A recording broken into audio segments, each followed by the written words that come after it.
Namaste, dzień dobry, assalamu alaikum, ciao, konnichiwa, bonjour, hola, good morning, privet. How are you? This is Ken at 10, coming to you live from Norbury in southwest London, a fantastic Zone 3 commuter area between Streatham to the north, Croydon to the south. How are you? Hope you're having a good day. We're having a good one here. The weather in Norbury, by the way, is absolutely beautiful again. We've got bright sunshine, light breeze, absolutely stunning. The flower boxes outside the office are looking nice. Everybody's happier. Everything's nicer in the sunshine, isn't it? But what are people worried about? The lack of viewings. Where are all the viewers, I hear you say, as the tumbleweed goes past your house? It's tough out there, isn't it? And there are two reasons for that. People now have got used to the quieter market because we've been used to what I call a bull market for so many years. That means that there are so many buyers out there searching that it doesn't matter really timing wise when you put your house on the market. So one of the reasons that it's so quiet right now is this peak holiday time. And if you've got a family home, and most of our homes are family homes, then of course those families are away on holidays. It's understandable and expected. Or they're watching women's football. What about it? England back in another semi. The ladies are so much better than the men, aren't they? Who knew? It's amazing. So tomorrow we face Australia in the semi-final. Make sure you tune in for that and support our ladies. We certainly will be cheering them on in spirit, even though we'll be actually working and not watching the game. So apart from that, where all the buyers are is they're on holiday. They will come back shortly. But what it means is that if you're on the market right now, what's more important than ever is the feedback that you get from the viewings that you have. Now, one of the problems is that when people view a house, a lot of agents just say to the owners, oh, well, they didn't like it. That's really not the point. That's not helping the seller to come up with conclusions to what the strategy should be to help sell their home. What the agent needs to be asking is, how does it compare? Have you seen any others that are better? Is there anything else on the road that you prefer? You know, what is it that you didn't like? That's a really key question. What is it that you didn't like about the house? Because that way we can conclude then something and go back to our seller client and say, look, the thing that they really didn't like about your house was, you know, the blue bathroom or the red kitchen or whatever it is. And then we can give genuine feedback. And in some cases, it might well be worth our while saying to the client, you know what put them off? It was the dog that was in the house at the time and they're scared of dogs, or it was the crack in the ceiling or whatever. And you can get some really good feedback. And sometimes it's really relevant, sometimes not so. But at least your client vendor, your seller, knows that you're doing your best to try and find out what it is and the reason that people aren't offering, because actually that's just as important to a seller as those that are offering, because from that we can glean if there's any issue. And that's the key thing. We want to know whether there's an issue that we can deal with, what the issue is. You know, is it price? How does it compare is a really good question to ask. And if they say, well, I've seen 4 and this is by far the most expensive of this type on this road, then obviously that's feedback that's valuable to the client. As an agent, you probably know that already, but the seller might not know that. So it's really important that you get that feedback and then convey it across to the client. You don't have to be rude about it. You know, I always say with us, we're very honest and straightforward, but we're not rude. So if a client uses a swear word in their description of what the feedback is, we're not going to swear at our client and tell them that. Barring swear words, we will be honest with that feedback. And that's the kind of relationship you need with your agent, is one where you feel, well, I know that agency has my back. And if they've got your back, you're working towards the same goal, as opposed to feeling like it's a competition between you and agent, the agent trying to do something tricky, or you're suspicious that they're not marketing properly, or they've lost enthusiasm, whatever it is. You need to feel that they're on side. And if you don't feel that, you need to consider a change of agents, fresh approach. The good thing about changing agents, I was just speaking to a client about this earlier, is that when you change agents, then you'll come up as a new listing on Rightmove and Zoopla. And that's important because at the moment, if you've been on with an agent for a while and languishing, then you're in that situation of nobody wants what nobody wants, you know, and people have seen it.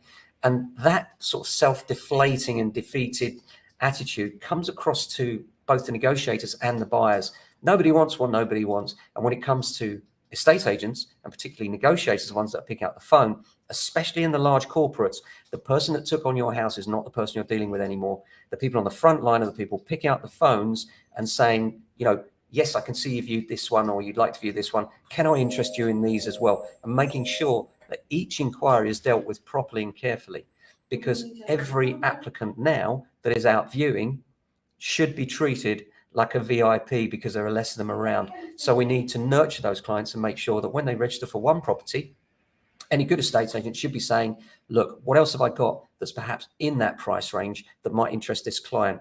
It might be that the other thing you've got in that range doesn't have the garage and they've specifically asked for a garage. It might be that the third bedroom's on the ground floor and that's unusual to them. But it's your job as agent to draw a picture for them and explain to them how it might work for their family. And if you understand the applicant and their circumstances, then you can relate their needs to the particular circumstances of this house and why it might be a good buy for them and why they should consider viewing it. Because bottom line is that it's your job as a negotiator not to passively take calls, but to be interactive with the buyers and making sure that you're making the very best of every inquiry for your seller. And that's what we do here at JA. So if you're considering selling, you're with an agent and you're finding your properties languishing, there are still buyers out there. Two things: people are still putting their property on for sale, people are still registering to purchase. That tells me there are buyers out there and sellers out there. Are they in as larger numbers? No, of course they're not. Will this market be tough during the rest of August? Yes, it will, which is why specifically timing your entry to the market can be so important in a tougher market, which is what we'll do for you here at JA. So if you're struggling with your marketing and you just like to know what we could do to help you, then do give us a call. Remember, if you're considering an auction sale, they're a thing of great beauty. Hammer down, sale done, exchange of contracts 4 weeks later. We can help you with that too via our fantastic partners, Network Auctions. And our Richard Worrell of Network Auctions is now the president of NAVA, the National Association of Valuers and Auctioneers, and they are the set that you need to be dealing with when it comes to auctions, and we are dealing with the very best part of that, the cream of the crop in our Richard and Network Auctions. So if you're thinking of auctions wherever you are in the UK, we can talk to you about that. We can help you with it and make sure you get the very best possible price on that scenario. If you just want to come on the market and sell in the more traditional way, well, it's what we do. It's what we're here for. We love talking about property. So please do pick up the phone. You'll find a helpful and hopefully valuable insight into what you should be doing, even if you're not in our area. We get lots of inquiries from people now that are outside of our area that are not considering the auction side of things, just want a bit of advice, a heads up on what to do and when to do it. We're here for you. We can help you with that. Because the one thing about us, we think about the reputation. It might be that we just provide you with a bit of advice, a gem hopefully, that will help you to move on to your next place. And that will mean that you'll think about us in a positive light. And that is so important for us small independent agents who are dotted all throughout the UK. You know, there's plenty of high quality agents out there. By the way, they don't do enough of this, just looking at the camera and talking to people, because it makes such a difference. I recommend all you independent agents out there that are considering, you know, should I get in front of the camera? Have I got more of a face for radio like Ken? Do it, because you'll find that people will get to know you, your personality, your strategies, and whether you could work together.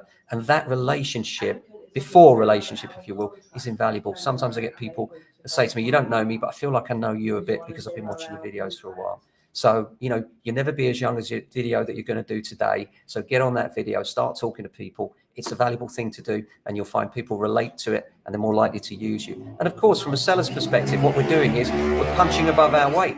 And that's really important too in social media sense, because if people feel that you really know what you're doing, it gives them confidence in what you're selling. They can be confident in the price that you're quoting for things to sell, and they can be confident in the advice that you provide because you have integrity, and they can see that from what you do and the actions. Because in the end, people only know you're an estate agent, and that starts from a position of mistrust. Generally, people don't like estate agents, and when people call us up and they've got a bit of a sort of, you know, snippy voice with us straight away, I always say to my guys, look, bear this in mind. They've probably been treated badly by a number of agents, and we need to prove that we're worth speaking to. Why wouldn't they be snippy if they've been mistreated by others? You probably would be if you felt like you were going to get the same old same from the agent that you call. So make sure you deal with a high quality local agent if you're considering selling. If you want advice, we've got you back. Remember, although there aren't as many buyers out there, the market's not completely dead. And good luck to you if you're selling. On the rental side, it's nuts out there. There are plenty of people looking for rental homes right now. There is a problem with quality in terms of making sure that they have sufficient means to pay the rent. Many people are coming to us saying they've got a guarantor, but then when you look at it on paper, the salary versus the rent just doesn't work. And you think, well, yeah, but we don't want to rely on the guarantor. We actually want you to be able to afford the rent in the first place. And that's really tough for a lot of people now. So it can be quite frustrating. And a lot of those buyers, by the way, have turned into rental applicants as well, because some people just don't have the confidence right now to move forward. My view is, if not now, when? Yes, you know, prices are a little bit lower now, a little bit more competitive. That's a good time to enter the market. When it comes down to will it fall further, will it go higher? I think the problem is supply. There's not enough supply out there. That's not likely to change overnight. And I think that it's really a good time for young first-time buyers to think about getting onto the market if you're in a position to do so, because you will see that there are things out there that you can talk into a good deal, and good luck to you if you're thinking of doing that. Make sure you get good independent financial advice, and there's no reason why you shouldn't be buying right now. Contrary to popular belief, you want to rent? What about in 6 months' time when you get served notice because your landlord's mortgage has gone up? That's the problem for rental right now. So, there's no reason why you shouldn't buy. And that's what will push people more towards the buying side. And once confidence returns, prices will start to pick up again. That might be a year away from now. It might be 6 months. We don't know. It's going to be dependent a lot on interest rates and inflation. And we'll see where they go. We'll report that to you here live as and when it happens. But up the women's football for tomorrow. We'll be here tomorrow at 10 o'clock as usual. Hope you have a fantastic day. Enjoy the sunshine. Look after yourselves. And if you can, your family and friends. Ciao.